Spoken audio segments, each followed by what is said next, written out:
Nature is made possible by public television stations, your gas company, and the gas industry, whose respect for nature and the environment is reflected in the underwriting of this series. America's gas industry provides 160 million people with natural gas energy all across the country.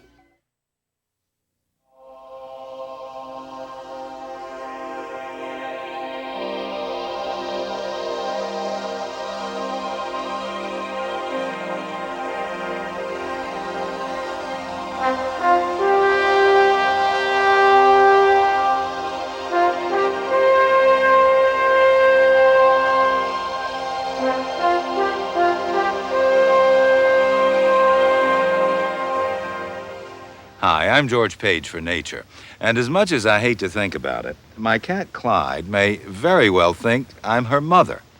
At least that's one contemporary theory being offered to explain why cats like people, and occasionally even show them affection.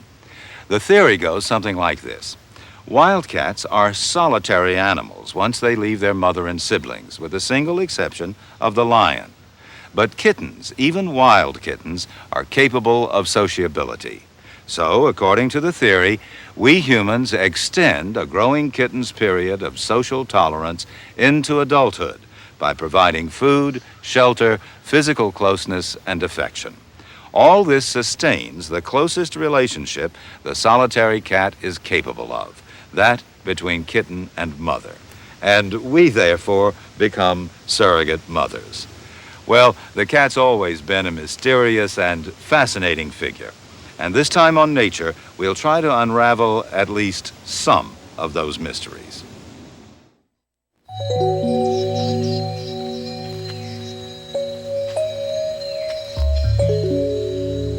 Independent, aloof, often mysterious.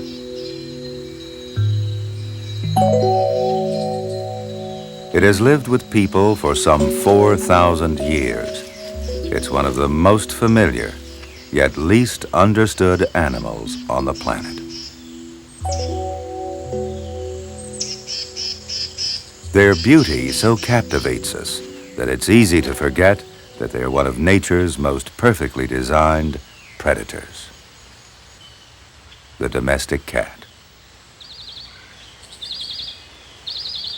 Although they share our homes as pets, cats are often seen as antisocial, finicky, indifferent to our wishes, and practically uncontrollable.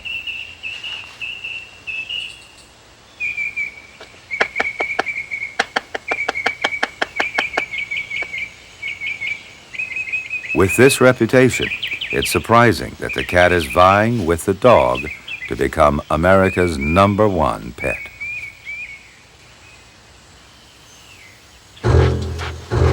Mambo, come on. Man's traditional best friend is being upstaged by an animal that's only a whisker away from its untamed ancestors. The dog was the very first species domesticated by man. The cat is the most recent. By 12,000 years ago, the dog was already sharing the hearths and affection of early man. Like all other domestic animals, dogs are by nature social creatures. Their wild ancestors lived in highly cooperative packs. Cats, though, led basically solitary lifestyles. So while the dog's wild heritage prepared it for our domination and control, the elusive nature of the cat has always kept it just beyond our reach. And able to survive almost any situation.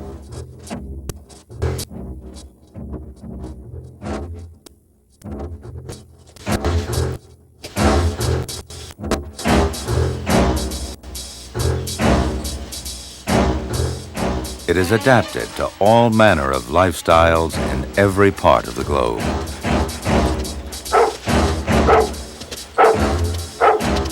Yet to many, it remains the world's most inscrutable animal.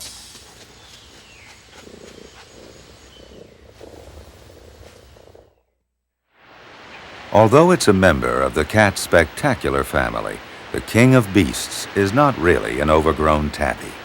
For one thing, male and female lions look very different. Like all their kind, they're beautifully adapted predators. But lions are the only member of the cat family to live in large social groups, and they cooperate when hunting, a job that falls to the females of a pride. They depend on stealth to stalk their prey, then dash across open ground to seize it with outstretched claws.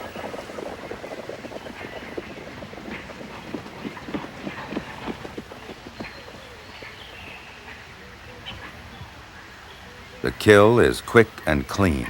A bite at the nape of the neck severs the spinal cord. Our house cats execute the coup de grace in exactly the same way.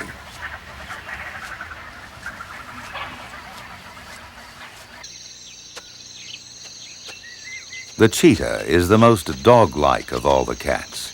It's the only cat to catch its prey by a speedy, prolonged chase. Its claws are not retractable, and it has only moderately sized canine teeth so that it needs to choke its prey.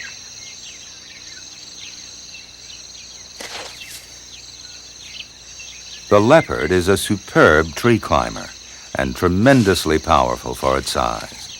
This enables it to carry its prey out of the reach of competitors. People who wish to draw parallels between a big cat and their pet might do well to choose this one, the tiger, a solitary hunter whose behavior is fairly similar to our own cats.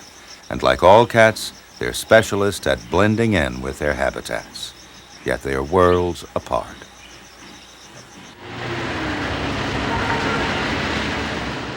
Today, in every corner of America, so familiar we hardly notice them, you find domestic cats. Their popularity is at an all-time high. 56 million now live in 30% of American households. Cats have adapted to such a wide range of lifestyles that it's hard to find agreement even on their basic nature. Are they dedicated, gentle, close companions? Or just casual hangers-on around our homes and lives? Whatever our feelings, they always seem, in essence, creatures of the wild. We may never know whether man first chose the cat as a companion or as a way to control rats and mice. We do know it inspired our awe.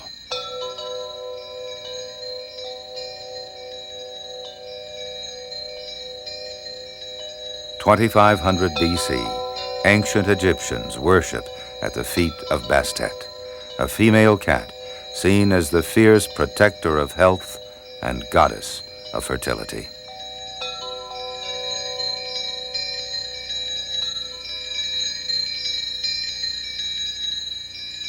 Her form was depicted in all manner of statues in her temples. The Egyptians believed that the male cat had a different role. According to legend, his job was to kill the evil serpent, which was constantly trying to stop the sun from traveling around the world. Cats were so revered that when they died, they were embalmed, mummified, and placed in caskets, with some model of the occupant displayed on the outside. As many as 300,000 cat mummies have been found in one temple.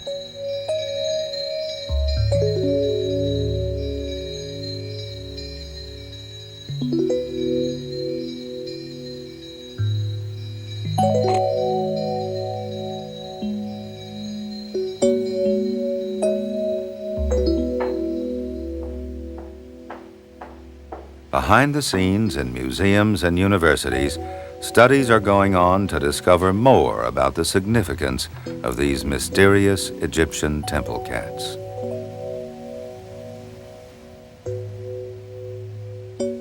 X-ray pictures of these mummies clearly show the skeleton. Its hind legs and tail have been folded against the belly. The front legs are straight. The shoulders and neck are distinct, and above that, the skull.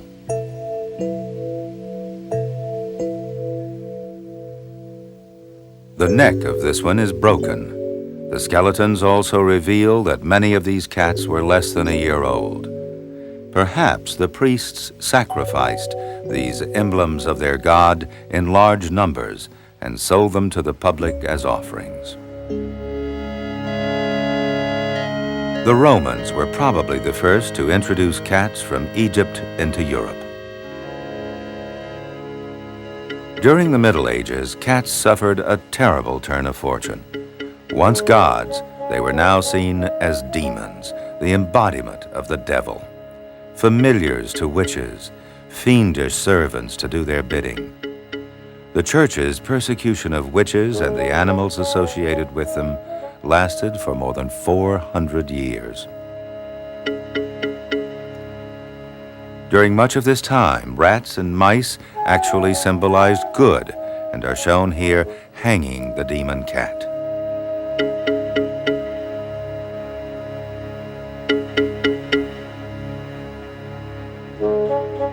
But to some during the 14th century, the cat's unpopular image began to change.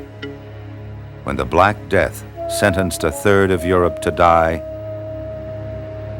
cats were man's natural ally against the black rat, which spread the plague.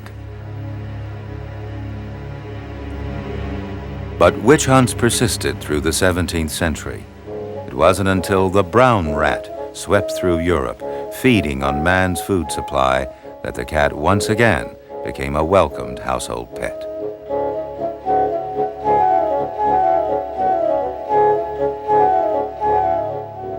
Finally, in a total turnaround, we see rats surrendering to the cat.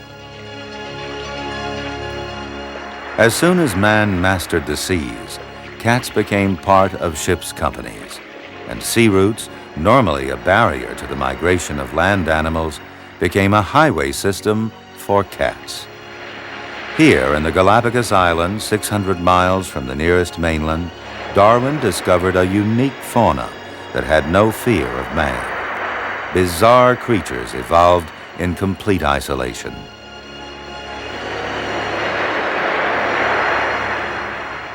Never having known any land predators, they're incredibly tame.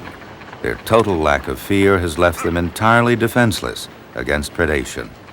And the land iguana is only one of the species that has been endangered by our seemingly innocent companion. Cats left behind by visiting ships long ago have returned to a totally wild existence.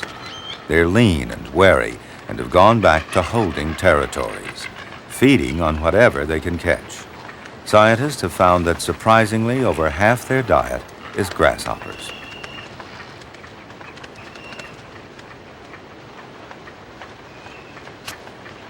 But cats are renowned opportunists, and they found the defenseless wildlife here to be easy prey. Young iguanas and ground-nesting birds are especially vulnerable. Feral cats are considered perhaps the greatest threat to the native wildlife of these and many other oceanic islands.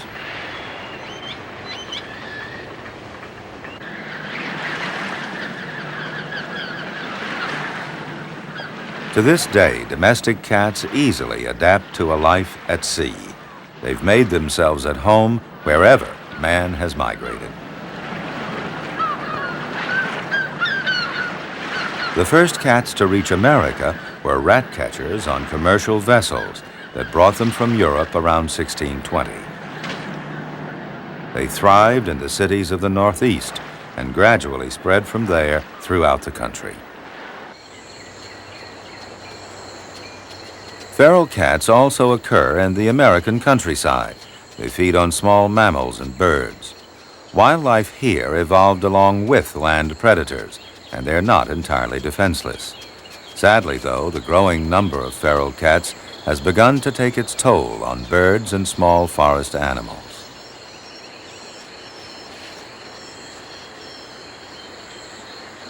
Come on, kitties. Show time.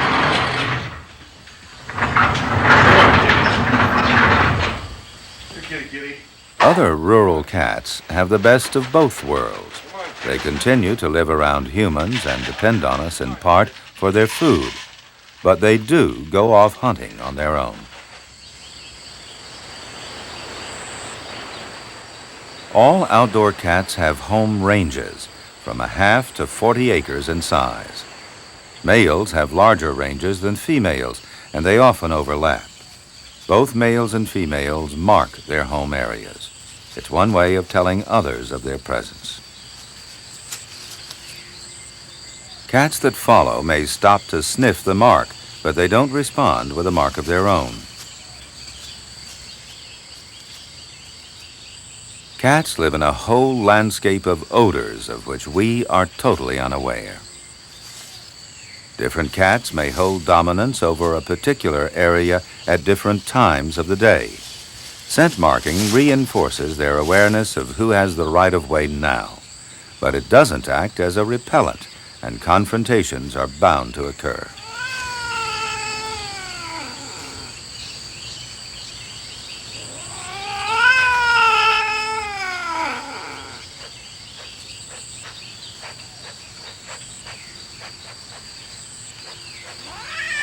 Body postures convey moods precisely.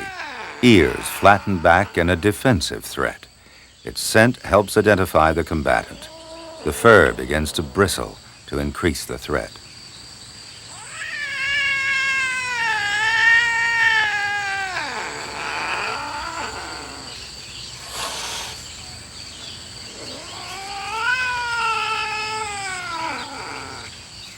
Ears erect in an offensive display, one cautiously exercises its dominance, while the other recognizes that it's time to back off.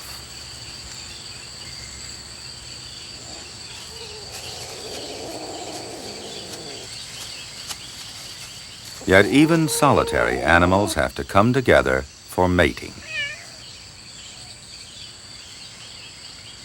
This feral female Manx cat is in heat. Her body is producing scents that tell the local males she's ready for mating. The male picks up her scent and follows her. He stays around the female until she's receptive. In more crowded urban locations, he would have to fight off other males at this time to hold on to his position.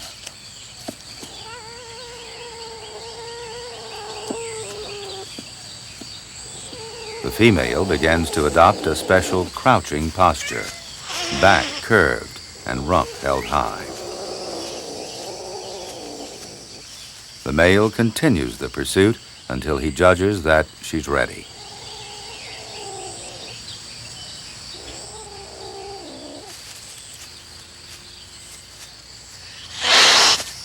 Males are often repelled on their first approach. Female cats exercise considerable choice.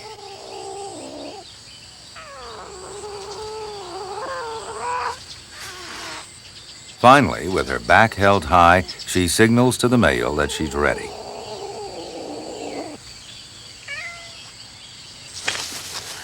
The male restrains her by a tight grip on her neck and holds her firmly just behind her front legs.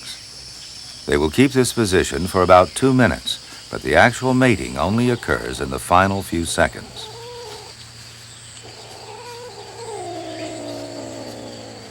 She gives a loud cry and throws him off.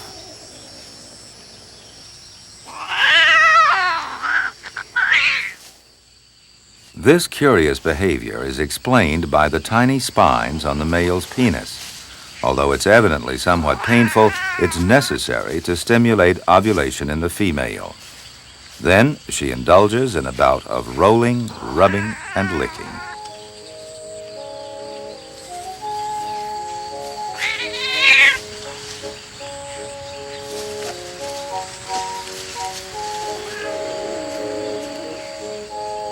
The male waits close by. Over a 3-hour period, he may repeat the process as many as 16 times.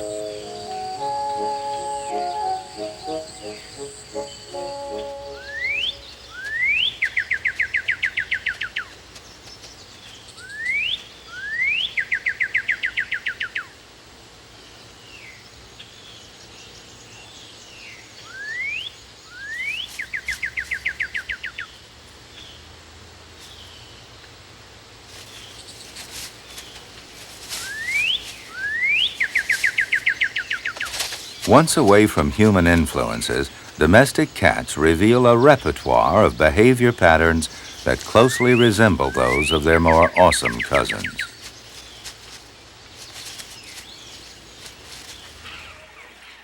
A tiger in the wilderness of India, scent marking by rubbing with the side of its head, just like our own cats. Then, to complete the picture, it sprays on a well-used landmark in its territory.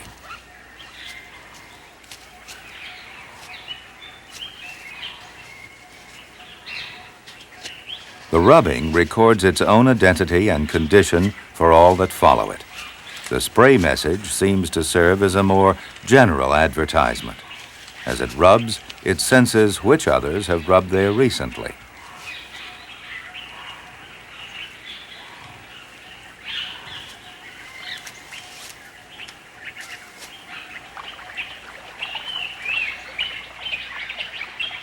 A tiger learns where to find prey, then waits in ambush. Males and females hunt alone and pounce to make a capture.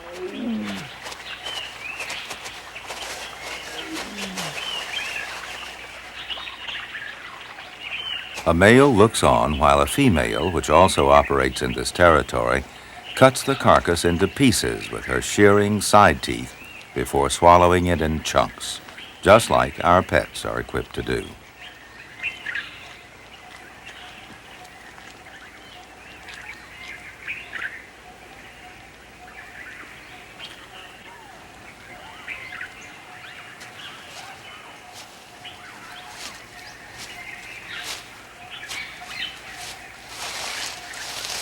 This male has been busy spray marking his territory. When a muddy female approaches, they briefly investigate the sides of each other's faces, probably to confirm identities or to match the particular scent with that on the rubbed landmarks.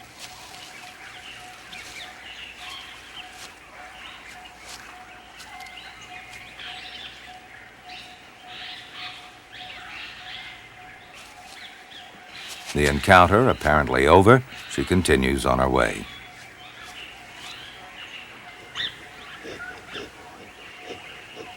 Then she suddenly reverses her tracks and lies down provocatively near the male.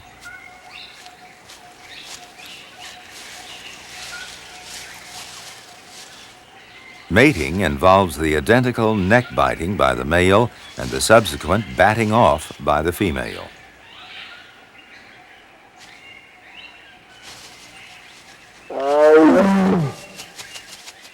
In such ways, our domestic cats apparently carry with them much of their behavior from the wild, even to the female indulging in a bout of rolling.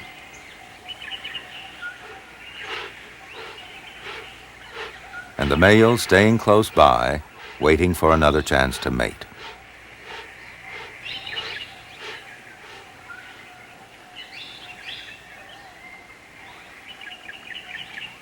And then there are cats in other jungles.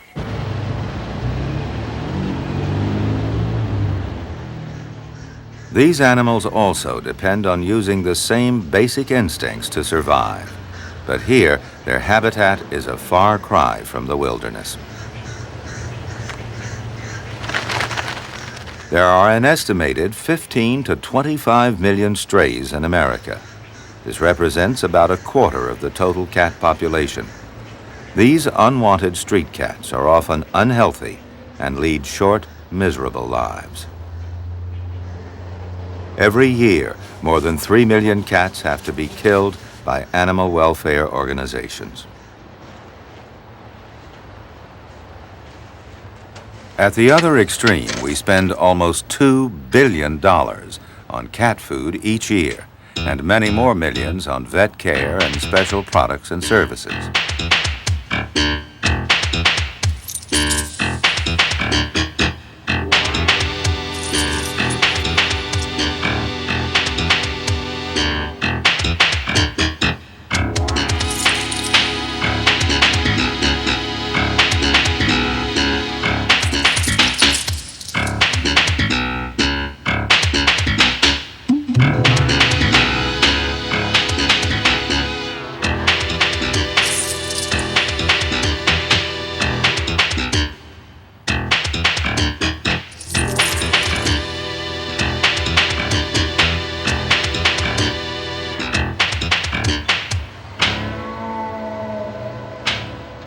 Those that have been rejected by human society survive by scavenging for any leftovers, an all too common sight.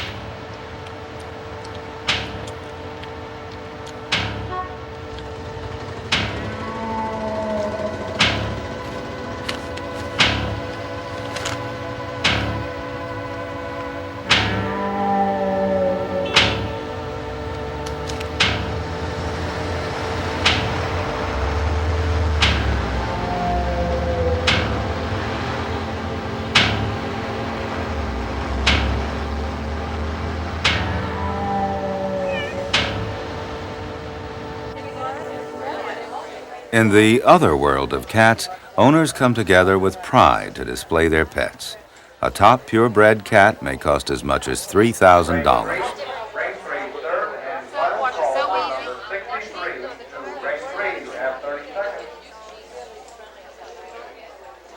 Why? Heavy layered stuff.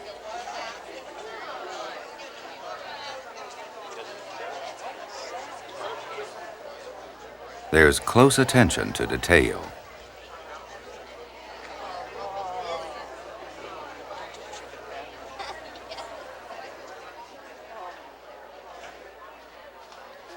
At a typical cat show, you can see more than 30 breeds that are recognized by the Cat Fanciers Association.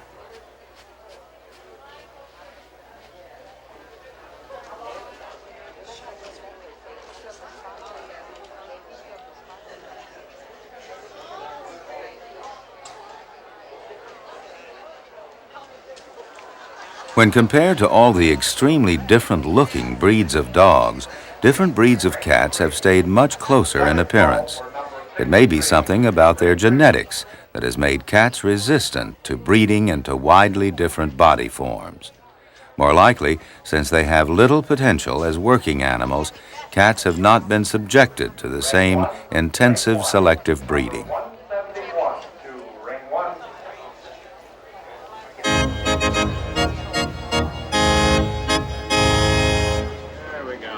But at this cat show, the title of Queen is awarded to a non-pedigree house cat, presumably on the grounds that with cats, everyone is equally entitled to the description of regal.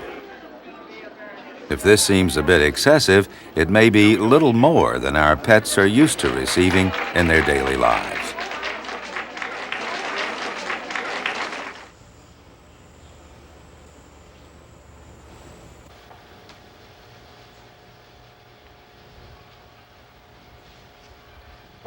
Cats have their own ways of demanding and getting attention, and manipulating our behavior to match their wishes. But when a cat rubs you, it may not be showing affection. It's said that only when it rubs you with its forehead and nose is it recognizing you as a member of its cat family. All the other places that a cat normally uses to rub with, like the sides of its head and mouth, its flank, or even with its tail, are simply to mark you with one of its personalized scents. As well as demanding attention, it's probably claiming you as part of its territory, even though it may not always be the most convenient time.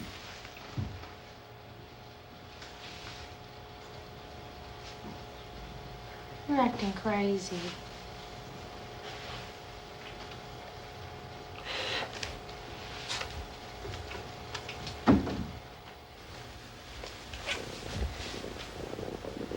When this cat rubs on the edge of a table, it's clearly not passionate about the wooden legs, but is simply marking it with its odors. Since most cat owners have more than one cat, each will stake its claim to share the territory.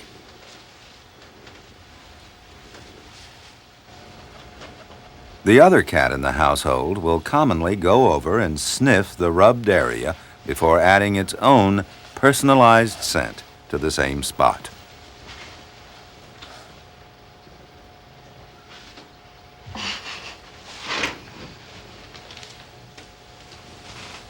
This house cat is sharpening its claws, or so it appears. But this animal had its claws removed as a kitten. The fact that it continues to rub may give us a clue to the significance of this behavior. When a cat scratches a tree, Not only is it keeping its retractable claws in top condition, but it's almost certainly putting scent marks from its pads on the roughened surface, as well as leaving a visual marker of its presence. The cat experiences a sensory world that's totally different from our own.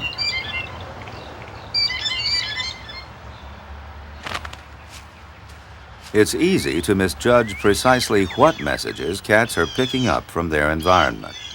As they carry out their familiar lives around our homes, they are responding to a world of which humans have little awareness.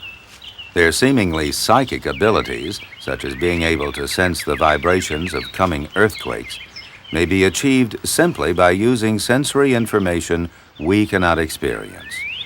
All of it adds to their mysterious image. The hearing of cats is considerably better than humans. They have greater sensitivity and can detect high frequencies several octaves above the limit of our hearing.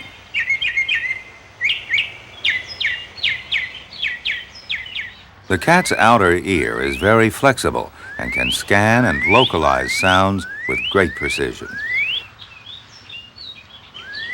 It's moved by an elaborate complex of tiny muscles.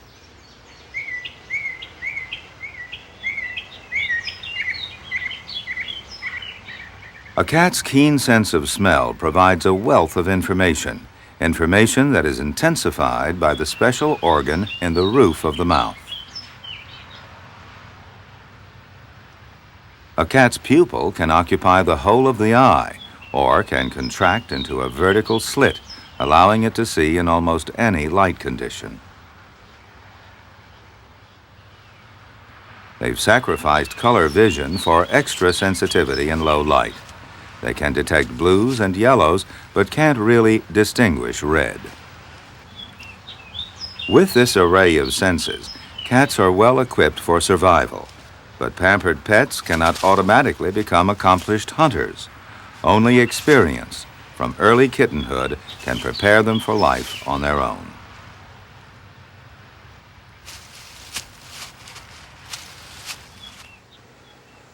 Cats spend 80% of their time resting, or at least catnapping. By monitoring their brain waves, we know that they first enter a phase of light sleep, lasting 20 to 40 minutes.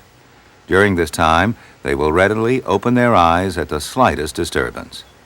Then they finally go totally limp, and their third eyelid closes in from the side as they enter another world. Like humans, their brainwave pattern suggests that cats dream. Sometimes their muscles start to twitch as if hunting.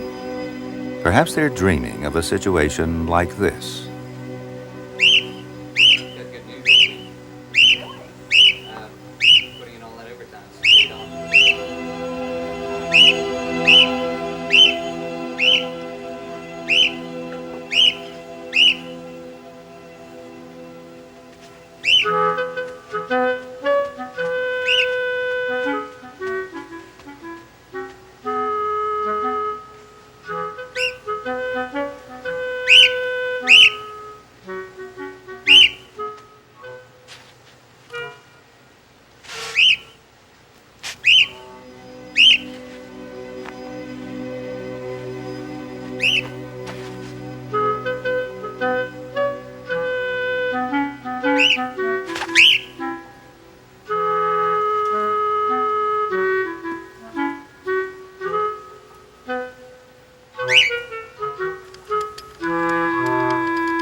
The cat first twists the front end of its body downward, quickly followed by the rear. It can right itself after falling from an upside-down position in less than 1 second.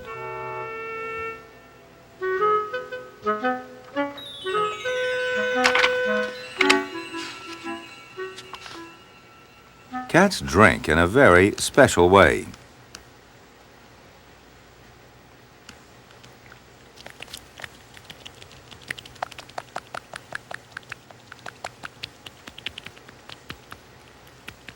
They have comb-like spikes on their tongues, which are primarily designed to scrape off meat from the bones of their prey.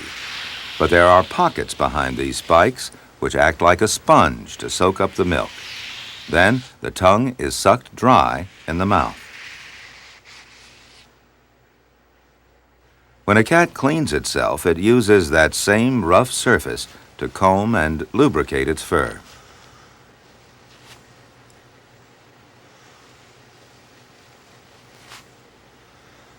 The saliva actually contains a cleansing, deodorizing agent which helps keep the cat clean and healthy.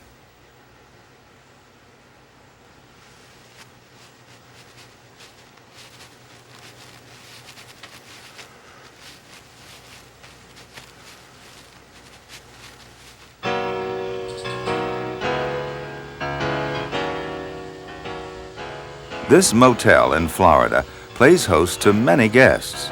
But there's a resident here, too, a calico cat that makes her home base in the storeroom.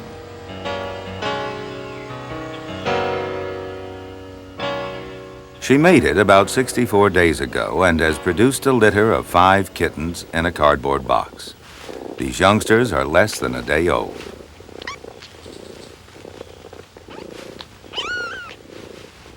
Their eyes won't open for another 6 to 8 days, and their hearing doesn't function until about another week after that.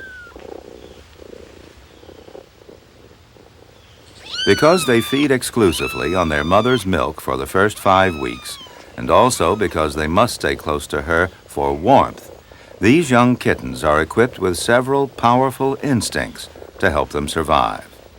Initially, their most important senses are smell and touch, as well as temperature awareness. If they move away in the wrong direction, they can recognize by smell where they should be and take steps accordingly. Its sense of smell also helps the kitten identify its own nipple. It will suckle from that one exclusively. Another of the kitten's most crucial skills is to recognize up from down, so that it can always keep its belly downward and be properly positioned to nurse. To be lying on one side is a cause for frantic struggle.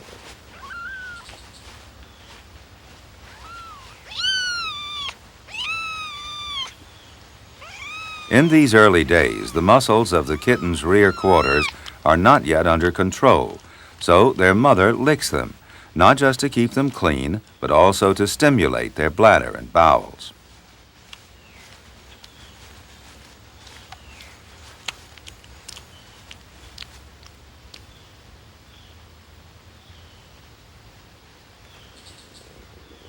Yet, they will develop quickly from these feeble beginnings. The onset of puberty is just 4 months away.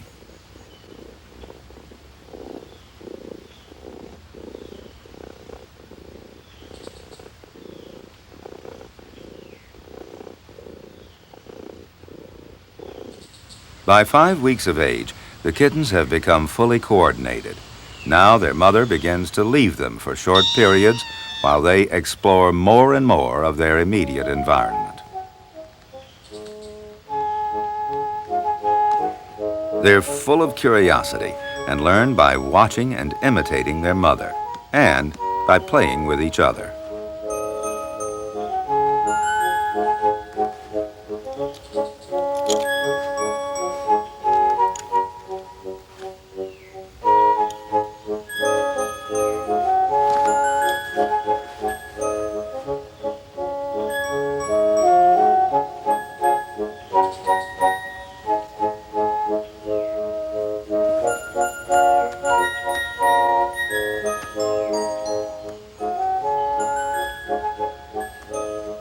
The mother now has a new responsibility. As dusk approaches, she leaves her offspring and goes out to hunt.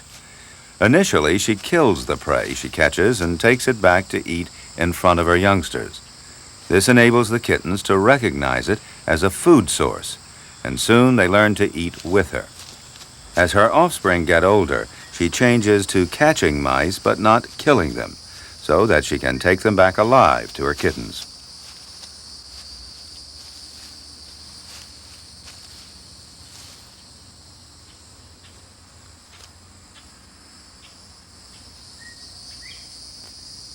For domestic cats, about 1 pounce in 3 results in a capture.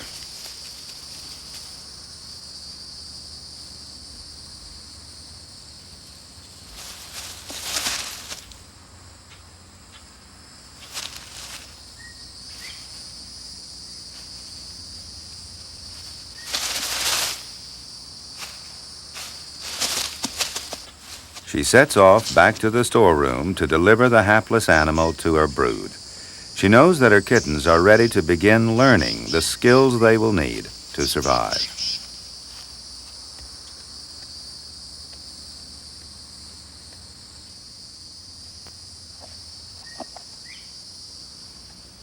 This gives the youngsters a chance to learn how to handle a small rodent. Kittens have no instinctive knowledge of how to kill their prey with a precise neck bite that cuts the spinal cord. They must learn from experience.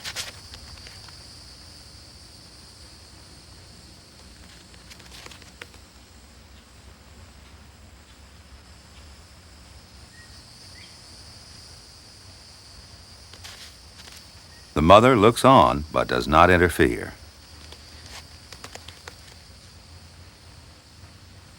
This may look cute, but it's actually a deadly game.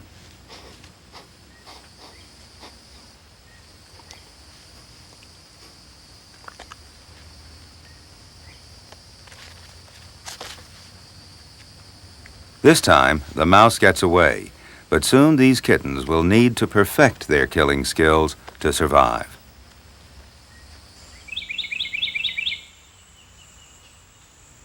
In the center of this litter is convincing evidence that cats need experience to learn to view mice as food.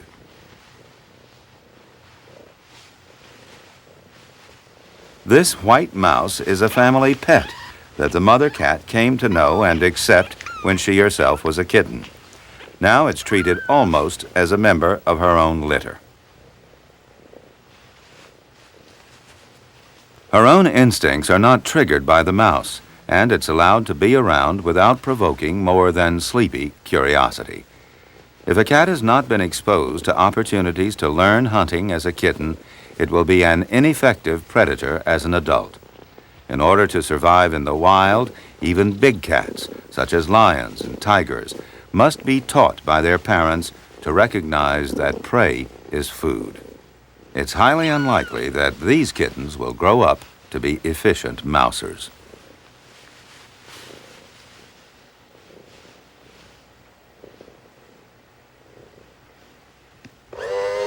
Domestic cats offer innumerable opportunities for the study of animal behavior. Yet surprisingly, very little research has been done. It's almost as if scientists have felt that pets are not worthy of serious study.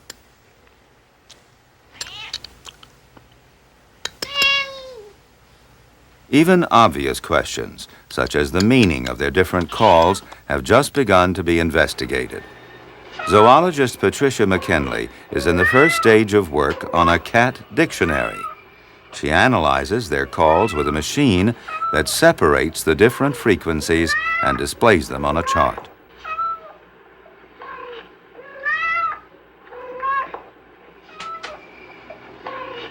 She's found that cats produce about 15 basic calls, several of which can be combined to give a total vocabulary of approximately 25 different vocalizations.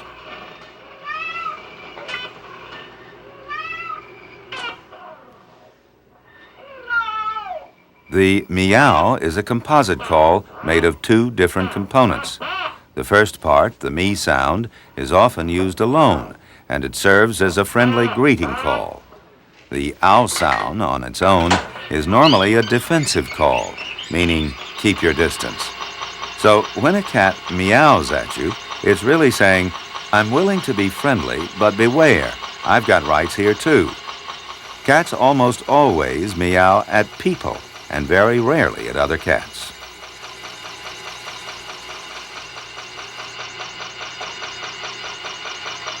Purring is the cat's way of trying to ensure the continuation of some contact.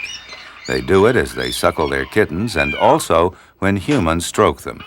The purring was once thought to be an involuntary noise, like human snoring, but now we know that it's a deliberate process. And unlike other vocalizations, it continues as they breathe in and out. All cats seem to purr at the same frequency, 25 vibrations per second. The two clear components of the meow call.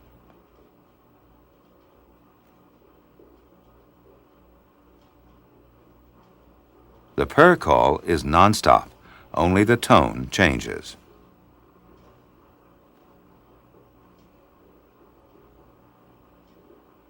Several of the insistent calls that cats make have sound characteristics similar to the cries of a human baby. This might explain the contrasts of pleasure and annoyance they can generate in people. Another unstudied aspect of cats is why women in general have a stronger preference for them than men. Most owners are couples, but if you look at single people with cats, you'll find that there's a larger percentage of female owners.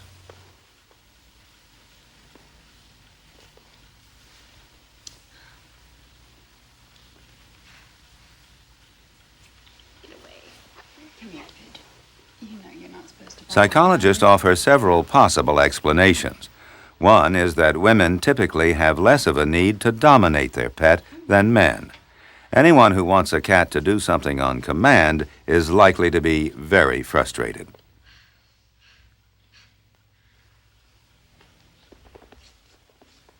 However, there are ways of developing extraordinarily close relationships with your cat. Just handling kittens for 20 minutes each day for the first 30 days of their lives actually speeds their rates of development and intensifies the closeness of their bonding with humans. Don't cry. In one study, kittens handled in this way opened their eyes a day sooner and emerged from the nest box 3 days earlier than usual. Well-handled kittens stand the best chance of being trained by their owners. And when they become adult cats, they're more likely to develop close and affectionate relationships with human beings.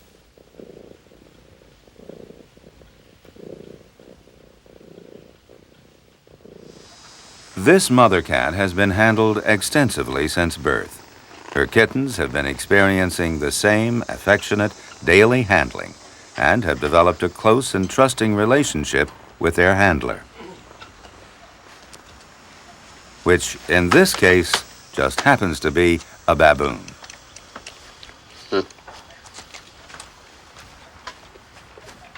Appropriately called Boonie, she's a resident of a small zoo. This mother cat was born here herself 2 years ago, and at that time, the baboon decided to share in her upbringing and to groom her as if she were a young baboon. Boonie still enjoys grooming Sunshine, the ever-patient mother.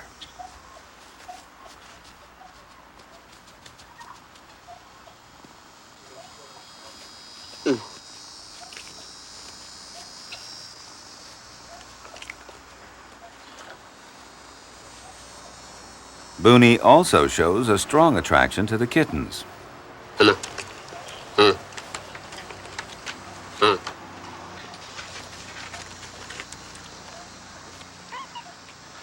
Given the slightest chance, she'll pick one up and carry it around.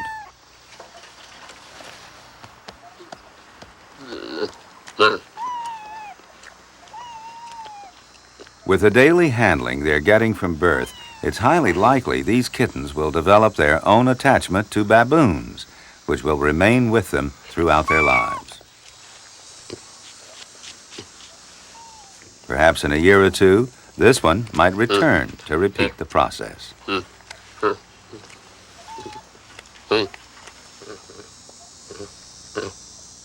But for now, it seems to be in good hands.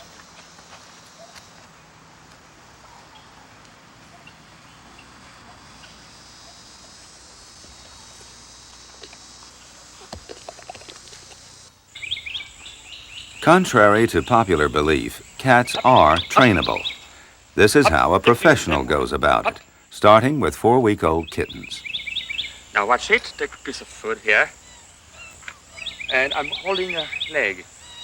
The aim here is not to let the kitten use its front paws, so it will learn to sit upright unaided. Yes. Better. See? She's better now. Very good job.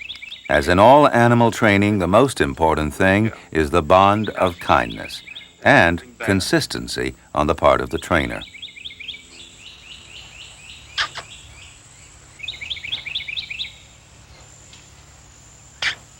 From small, uncertain beginnings, progress is made one step at a time. Now, stand. Good. Very good boy. One more. Oops. One more. Yes, very good. See? He keeps his legs down. So, for that, it's a bit better than the other one. Whoops. Very well done. Very well done.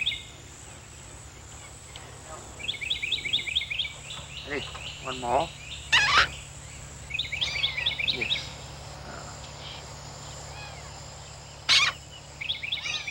Stimulated only by rewards and encouragement, this tiny kitten is beginning a long process that will eventually enable it to reliably go through its paces on command and in totally strange surroundings. The trainer, Dominique Lefort, is a professional clown who entertains with his cats in a miniature circus act. Hey! Hey! And sit. Sit. And she sits.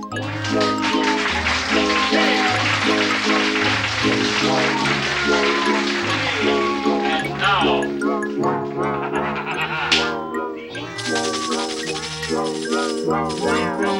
Hey!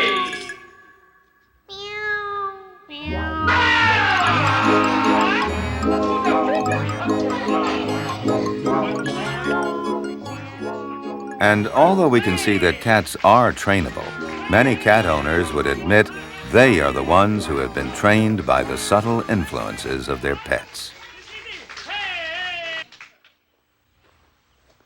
In the end, it's the companionship and affection cats offer that makes them such a fulfilling part of our lives.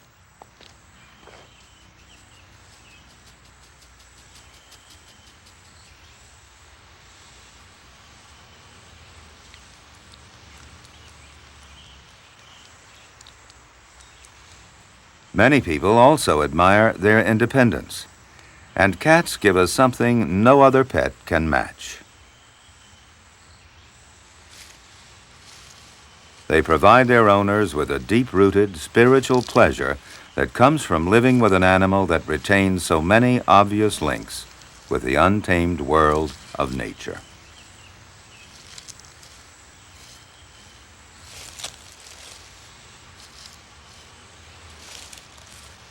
Perhaps in that lies their greatest charm.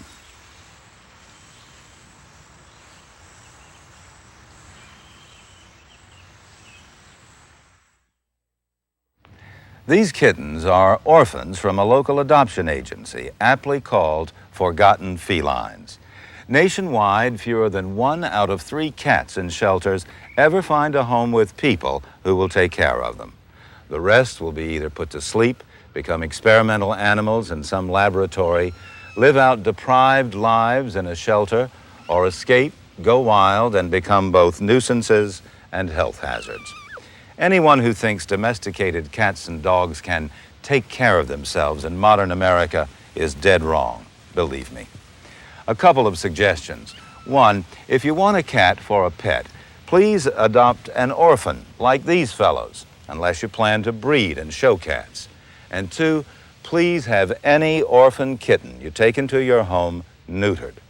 Neutering will definitely make a better pet. And we have enough orphans. I'm George Page for Nature.